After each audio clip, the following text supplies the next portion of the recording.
चलिए जानते हैं आज देश और दुनिया की सिलेक्टेड काम की और महत्वपूर्ण 25 बड़ी खबरों को सिर्फ 10 मिनट में। धनखड़ को हटाने के लिए राज्यसभा में अविश्वास प्रस्ताव लाएगा विपक्ष, 70 सांसदों का समर्थन। दिग्विजय सिंह बोले, इतना पक्षपाती सभापति आज तक नहीं देखा।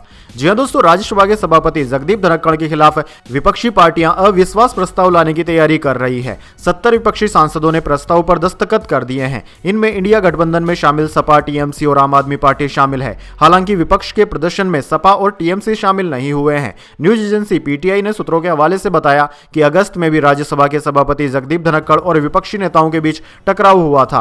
तब विपक्षी पार्टियों ने उनके खिलाफ अविश्वास प्रस्ताव के लिए जरूरी 20 सांसदों का समर्थन जुटा लिया था। हालांकि बाद में मामला ठंडे बस्ते में डाल दिया गया।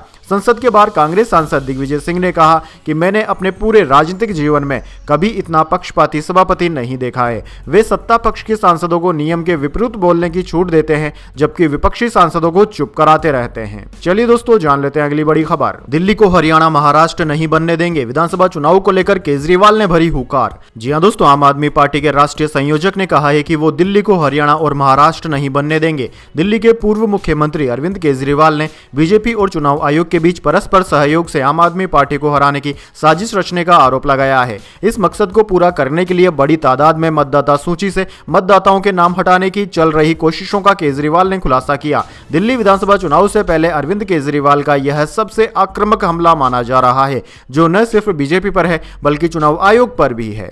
चलिए दोस्तों, जान लेते हैं अगली खबर। ममता बनर्जी बोली, आप कब्जा करेंगे और हम बैठकर लॉलीपॉप खाएंगे। बांग्लादेशी नेताओं ने कहा था, बंगाल, बिहार और ओडिशा पर बांग्लादेश का अधिकार है। जी हां दोस्तों, ममता बनर्जी ने सोमवार को बांग्लादेशी नेताओं के उस बयान का जवाब दिया जिसमें उन्होंने कहा था कि बांग्लादेश का बंगाल, बिहार और ओडिशा पर अधिकार है। ममता ने कहा कि आपको क्या लगता है, आप हमारी जमीन पर कब्जा करने की कोशिश करेंगे तो हम लोग लॉलीपॉप खाते रहेंगे। ममता बनर्जी ने पश्चिम बंगाल विधानसभा को संबोधित करते हुए लोगों से अपील की कि वे बांग्लादेश में दिए जा रहे बयानों से परेशान न हो। उन्होंने जनता को यकीन दिलाया कि पश्चिम बंगाल हमेशा केंद्र के फैसले का समर्थन करेगा। ममता बनर्जी ने लोगों से कहा कि शांत रहें, स्वस्थ रहें और मन की शांति बनाए रखें। चलिए दोस्तों, जान लेते हैं अगली खबर। राहुल गांधी ने प्रधानमंत्री मोदी और अडानी का मुक्ता लगाए सांसदों का इंटरव्यू लिया। पूछा, आपकी पार्टनरशिप कब से चल रही है? सांसद बोले, सालों से, सब मिलकर करेंगे। जी हां दोस्तों, संसद में सोमवार को राहुल गांधी रिपोर्टर के रोल में दिखे। विपक्ष के 2 सांसदों ने प्रधानमंत्री नरेंद्र मोदी और गौतम अडानी का मुक्ता लगाया हुआ था और राहुल गांधी से बातचीत कर रहे थे। राहुल गांधी ने मोदी और अडानी के संबंध में अमित शाह की भूमिका और संसद न चलने पर करीब 8 सवाल किए। कांग्रेस ने 1.19 मिनट की बातचीत का वीडियो भी शेयर किया है। सांसद मणिकम टैगोर ने गौतम अडानी का और शिवाजी राव अड्डल राव पाटिल ने प्रधानमंत्री मोदी का मुक्ता पहना हुआ था। चलिए दोस्तों, जान लेते हैं अगली बड़ी खबर। सीरिया छोड़ भागे असद को पुतिन ने दी पनाह। तुर्की ये 6 महीने पहले से जानता था विद्रोही तख्ता पलट करेंगे। भारत बोला, हालात पर हमारी नजर।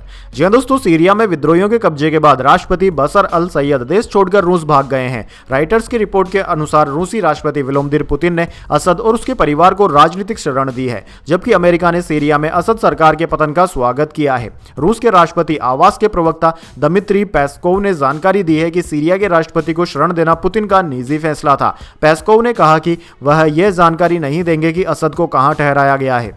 वहीं दोस्तों, न्यूज एजेंसी राइटर्स ने दावा किया है कि विद्रोहियों ने 6 महीने पहले ही तुर्कियों को यह जानकारी दे दी थी कि वे असद का तख्ता पलट करने वाले हैं। चलिए दोस्तों, जान लेते हैं अगली खबर। आज सोना महंगा हुआ, चांदी के दाम में आई गिरावट। सोना 505 रुपए बढ़कर 76,692 रुपए पर पहुंचा, जबकि चांदी 90,800 रुपए प्रति किलोग्राम पर बिक रही।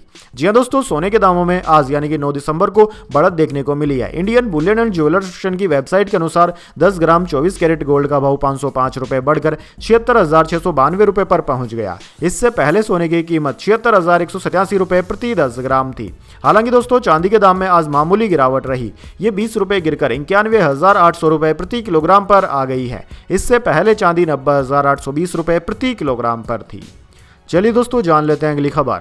आम आदमी पार्टी की दूसरी लिस्ट हो गई जारी। 17 विधायकों के टिकट काटे। मनीष सिसोदिया पटपड़गंज की जगह जंगपुरा से लड़ेंगे, उनकी सीट अवध ओझा को दी। जी हां दोस्तों, दिल्ली विधानसभा चुनाव के लिए आम आदमी पार्टी ने सोमवार को 20 उम्मीदवारों की दूसरी लिस्ट जारी कर दी है। इनमें 17 मौजूदा विधायकों के टिकट काट दिए गए हैं। 3 प्रत्याशियों की सीट बदली गई है। पूर्व डिप्टी सीएम मनीष सिसोदिया जंगपुरा से चुनाव लड़ेंगे। पहले वे पटपड़गंज से चुनाव लड़ते थे। आम आदमी पार्टी ने यूपीएससी टीचर अवध ओझा को पटपड़गंज से उतारा है। ओझा ने 2 दिसंबर को ही पार्टी ज्वाइन की थी। वहीं दोस्तों चर्चित चेहरे में आम आदमी पार्टी ने तिमारपुर से मौजूदा विधायक दिलीप पांडे का टिकट काट दिया है। उनकी जगह 2 दिन पहले भाजपा से आम आदमी पार्टी में शामिल हुए सुरेंद्र पाल सिंह बिट्टू को उम्मीदवार बनाया गया है। चलिए दोस्तों जान लेते हैं अगली बड़ी खबर। साउथ कोरिया में राष्ट्रपति पर ट्रैवल बैन लगाया गया। मार्शल लॉ लागू करने के कारण लगा प्रतिबंध। विपक्ष फिर महाभियोग प्रस्ताव की तैयारी में। जी हाँ दोस्तों, साउथ कोरिया में सोमवार को राष्ट्रपति यून सुक योल पर ट्रैवल बैन लगा दिया गया है। साउथ कोरिया के करप्शन इन्वेस्टिगेशन हेड ने बताया कि राष्ट्रपति पर यह बैन मार्शल लॉ लगाने के कारण लगाया गया है। राइटर्स के अनुसार साउथ कोरियाई पुलिस पिछले हफ्ते से ही मार्शल लॉ लागू करने की वजह से उनके खिलाफ विद्रोह के आरोपों की जांच के लिए ट्रैवल बैन पर विचार कर रही थी। यून सुक योल ने पिछले मंगलवार विपक्षी पार्टी पर नॉर्थ कोरिया से सांठगांठ करने और राष्ट्र विरोधी गतिविधियों में शामिल होने का आरोप लगाकर देश में मार्शल लॉ लागू कर दिया था। चलिए दोस्तों जान लेते हैं अगली खबर। बांग्लादेश में चिन्मय प्रभु पर एक और मामला हुआ दर्ज। समर्थकों पर भी हमला करने का आरोप लगा। बांग्लादेशी फॉरेन एडवाइजर से मिले भारतीय विदेश सचिव।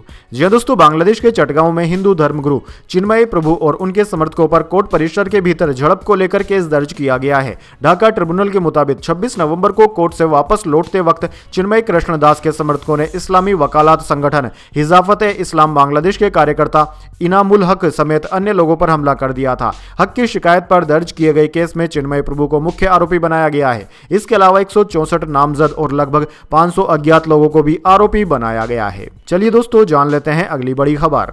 ट्रंप अवैध प्रवासियों को अमेरिका से निकालने पर कायम। कहा, पैदा होते ही यूएस नागरिकता मिलने का अधिकार खत्म करूंगा। नाटो छोड़ने पर भी विचार। जी दोस्तों, डोनाल्ड ट्रंप ने एक टीवी चैनल को दिए इंटरव्यू में राष्ट्रपति पद की शपथ लेने के बाद से अपने एजेंडे का खुलासा किया है। ट्रंप ने एक बार फिर अमेरिका में रह रहे अवैध प्रवासियों को देश से बाहर करने का प्लान दोहरा दिया। साथ ही उन्होंने ड्रीमर्स अप्रवासी की सुरक्षा के लिए कदम उठाने की भी बात कही है। दोस्तों आपको बता दें, ड्रीमर्स अप्रवासी वे अप्रवासी हैं जो बचपन में अमेरिका आ गए थे और उनके पास कोई डॉक्यूमेंट नहीं है। एनबीसी न्यूज को दिए इंटरव्यू में ट्रंप ने कहा कि वो अपने ऑफिस के पहले दिन ही पैदा होते ही अमेरिकी नागरिकता मिलने का अधिकार खत्म कर देंगे। अमेरिकी संविधान के 14वें संशोधन के मुताबिक जो भी बच्चा अमेरिका में पैदा होता है उसे पैदा होते ही अमेरिका की नागरिकता मिल जाती है, भले ही उसके माता पिता के पास किसी भी देश की नागरिकता ही क्यों ना हो। चलिए दोस्तों जान लेते हैं अगली खबर। संजय मल्होत्रा होंगे आरबीआई के नए गवर्नर। 11 दिसंबर को पदभार संभालेंगे। 6 साल से गवर्नर शक्तिकांत दास की जगह लेंगे। जी हाँ दोस्तों, सरकार ने रेवेन्यू सेक्रेटरी संजय मल्होत्रा को रिजर्व बैंक ऑफ इंडिया यानी कि आरबीआई का नया गवर्नर नियुक्त कर दिया है। वे आरबीआई के 26वें गवर्नर होंगे और मौजूदा गवर्नर शक्तिकांत दास की जगह लेंगे। दरअसल दोस्तों, दास का 10 सितंबर 2024 को कार्यकाल पूरा हो रहा है। 11 दिसंबर से मल्होत्रा गवर्नर का पद संभालेंगे। कैबिनेट ने आज 9 दिसंबर को संजय मल्होत्रा के अपॉइंटमेंट को मंजूरी दी है। शक्तिकांत दास 12 दिसंबर 2018 को गवर्नर बनाए गए थे। चलिए दोस्तों जान लेते हैं अगली बड़ी खबर। शंभू बॉर्डर खोलने की याचिका हुई खारिज। सुप्रीम कोर्ट ने फटकार लगाई। कहा, लोगों को दिखाने मुकदमा करने आ गए, कल दिल्ली कूच नहीं करेंगे किसान। जी हाँ दोस्तों, किसानों के प्रदर्शन के चलते बंद शंभू बॉर्डर को खोलने के लिए लगाई गई याचिका सोमवार को सुप्रीम कोर्ट ने खारिज कर दी। सुप्रीम कोर्ट ने कहा कि इस तरह के मामले पहले ही कोर्ट में चल रहे हैं, फिर बार बार क्यों इस तरह की याचिका दाखिल की जा रही है। कोर्ट ने आगे कहा कि याचिका दाखिल करने से ऐसी धारणा बन रही कि यहाँ कोई व्यक्ति केवल लोगों को दिखाने के लिए और प्रचार के लिए मुकदमे करने के लिए आ गया है। आप पहले से चल रही याचिकाओं में सहयोग करना चाहते हैं तो आपका स्वागत है। चलिए दोस्तों जान लेते हैं इसके बाद अगली बड़ी खबर। जयपुर में प्रधानमंत्री मोदी बोले, राजस्थानियों का दिल बहुत बड़ा है। राजस्थान राइजिंग तो है ही, रिलायबल भी है। चुनौतियों से टकराने का नाम राजस्थान है। जी हाँ दोस्तों, प्रधानमंत्री नरेंद्र मोदी ने कहा कि राजस्थान राइजिंग तो है ही, रिलायबल भी है। राजस्थान रिसेप्टिव भी है। समय के साथ खुद को रिफाइन करना भी जानता है। चुनौतियों से टकराने का नाम राजस्थान है। नए अवसर बनाने का नाम है राजस्थान। दरअसल दोस्तों, राजस्थान के इस आर फैक्टर में एक और नाम जुड़ गया है। राजस्थान के लोगों ने भारी बहुमत से रेस्पॉन्सिव रिफॉर्म सरकार बनाई है। जिस तरह राजस्थान का क्षेत्रफल बड़ा है, उसी तरह यहाँ के लोगों का दिल भी बहुत बड़ा है। ये सब बातें प्रधानमंत्री मोदी ने कही। दरअसल दोस्तों, प्रधानमंत्री मोदी सोमवार सुबह करीब 10:10 पर जयपुर पहुंचे। यहाँ सीतापुरा स्थित Jaipur exhibition and convention centre में rising Rajasthan global investment summit का उद्घाटन किया। दोपहर करीब 12:30 बजे तक मोदी कार्यक्रम में रहे। इसके बाद जयपुर एयरपोर्ट पहुंचे और हरियाणा के लिए रवाना हो गए। चलिए दोस्तों जान लेते हैं अगली खबर। बांग्लादेश में भारत के दूत मांगेंगे हिंदुओं पर हमले का जवाब। हसीना ने भी उगली आग। जी हां दोस्तों, विदेश सचिव विक्रम मिस्री बांग्लादेश पहुंच गए हैं। अगस्त में प्रधानमंत्री शेख हसीना की सरकार के अपदस्थ होने के बाद भारत की ओर से यह पहला उच्च स्तरीय दौरा है। अधिकारियों ने बताया कि मिस्री भारतीय वायुसेना के विमान से ढाका पहुंचे। बांग्लादेश के विदेश मंत्रालय के एक वरिष्ठ अधिकारी ने हवाई अड्डे पर उनकी अगवानी की। भारतीय उच्चायुक्त प्रणय वर्मा भी हवाई अड्डे पर मौजूद थे। मिस्री की यह यात्रा हसीना के सत्ता से हटने के बाद बांग्लादेश में हिंदुओं सहित अल्पसंख्यकों पर हमलों को लेकर नई दिल्ली और ढाका के बीच संबंधों में बढ़ते तनाव के बीच हो रही है। इसी बीच पूर्व प्रधानमंत्री शेख हसीना ने यूनिस सरकार को फांसीवादी बताते हुए जमकर निंदा की और खुली जंग का ऐलान भी कर दिया है।